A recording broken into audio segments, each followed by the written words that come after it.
ಆಯಿತು. ಈಗ ದರ್ಶನ್ ಕೇಸಲ್ಲಿ ಈಗ ಅವರು ಪ್ಯಾಂಟ್ ಮೇಲೆ ರೇಣುಕಾಸ್ವಾಮಿ ರಕ್ತದ ಕಲೆ ಇತ್ತು ಅಂತ ಕೂಡ ಒಂದು ಹಂತಕ್ಕೆ ಲುಮಿನಲ್ ಟೆಸ್ಟ್ ಅಂತ ಮಾಡಿಕೊಂಡು ಅದರಿಂದ ನಾನು ಕೂಡ ಪತ್ತೆ ಹಚ್ಚಿದ್ದೀವಿ ಅಂತ ಹೇಳ್ತಾ ಇದ್ದಾರೆ. ಇರಲಿ, ಇನ್ನೊಂದು ಕಡೆ ಚೆಕ್ ಮಾಡಿಕೊಂಡಾಗ ದರ್ಶನ್ ಸಹವರ್ತಿಗಳ ಸಹಚರರ ಇವರಿಗೆ ಪರಿಚಯ ಇದ್ದವರ ಹೇಳಿಕೆಗಳು ಪಡ್ಕೊಂಡ್ರಲ್ಲ, ಇದೀಗ ಮತ್ತೊಬ್ಬ ನಟ ಕೂಡ, ಆ ನಟ ಕೊಟ್ಟಿರ್ತಕ್ಕಂಥ ಹೇಳಿಕೆಗಳು ಕೂಡ ಈ ಕೇಸಲ್ಲಿ ಮಹತ್ವದ ಪಾತ್ರ ವಹಿಸಬಹುದು.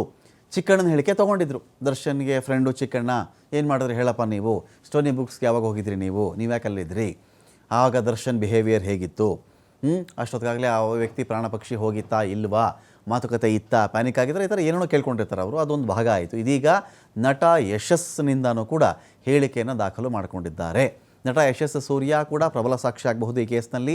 ಯಶಸ್ ಸೂರ್ಯನನ್ನು ಸಾಕ್ಷಿಯಾಗಿ ಪರಿಗಣಿಸಿಕೊಂಡು ಹೇಳಿಕೆ ದಾಖಲಿಸಿಕೊಂಡಿದ್ದಾರೆ. CRPC 164ನ ಅಡಿಯಲ್ಲಿ ಹೇಳಿಕೆಯನ್ನು ದಾಖಲಿಸ್ಕೊಳ್ತಾರೆ ಪೊಲೀಸರು.